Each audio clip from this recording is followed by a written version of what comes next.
Baik, Assalamualaikum warahmatullahi wabarakatuh. Kembali kita akan mengulas materi atau membuat peta konsep untuk memenuhi mata kuliah sosiolinguistik lanjut. Nah, kali ini kita akan membahas peta konsep pada materi pergeseran bahasa.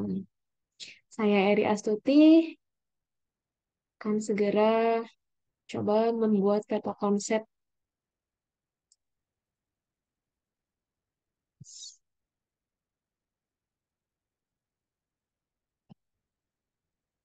Baik, kita mengulas kembali mengenai peta konsep pergeseran bahasa.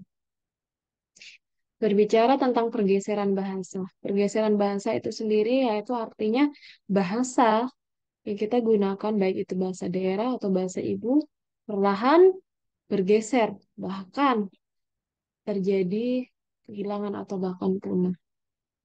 Nah, adapun faktor-faktor yang mempengaruhi pergeseran bahasa sendiri yaitu ada tiga. Yang pertama yaitu adalah migrasi atau perpindahan penduduk, yang kedua perkembangan ekonomi dan suku.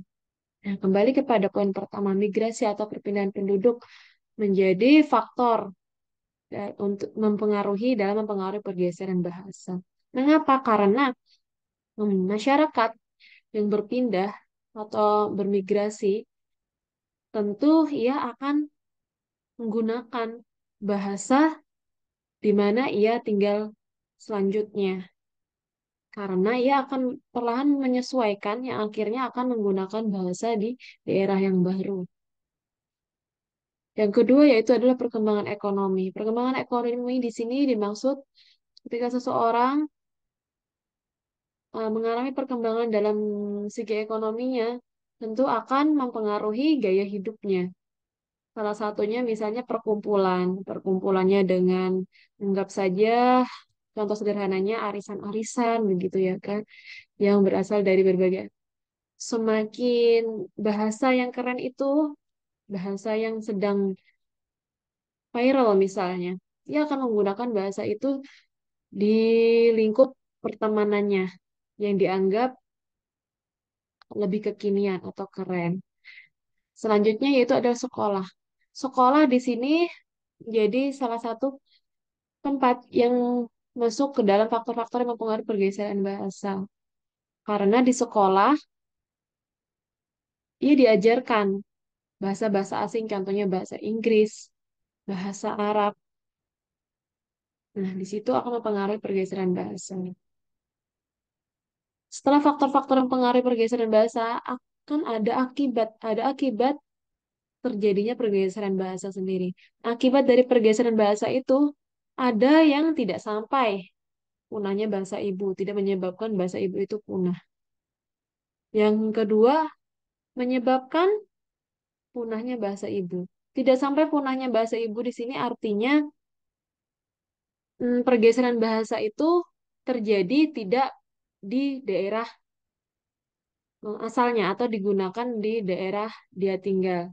Misalnya ada seseorang yang merantau, anak yang berkuliah atau bersekolah keluar dari pulau kampung halamannya, dia akan menggunakan perlahan belajar dan menggunakan bahasa di tempat dia sekolah itu untuk berkomunikasi dengan orang sekitarnya, teman sepermainan maupun tetangganya.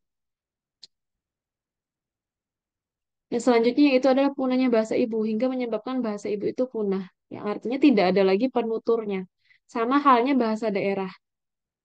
Nah, seperti saya tinggal di Pangkalan Bun, ada yang dinamakan bahasa daerah asli Pangkalan Bun, yaitu Kobar, yaitu adalah bahasa aslinya, yaitu adalah bahasa Mendawai.